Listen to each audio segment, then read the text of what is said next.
Hello guys, welcome to Lao and Tech. Today I'm going to show you how to ride an electric unicycle. The other tutorials do not tell you.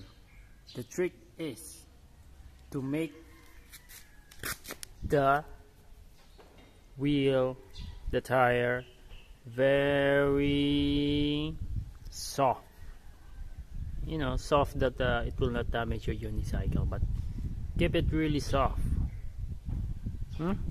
That is the trick. Okay, now let's go. The first thing you have to do if you're starting is have a handle, some kind, and then all you have to do is just stand and move forward and backward. Okay, just like that. And then if you think you're ready, you can go a little further. Okay, if you are starting to fall, just put your feet just like that,